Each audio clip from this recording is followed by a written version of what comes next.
Struggling with two sounds that clash with each other?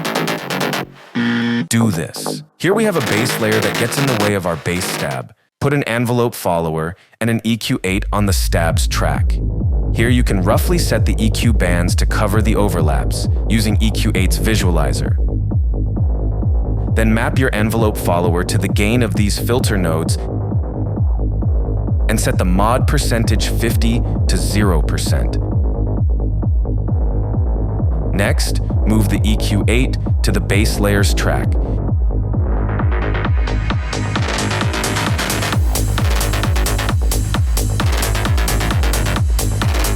You can dial in the attenuation with the envelope follower's gain knob.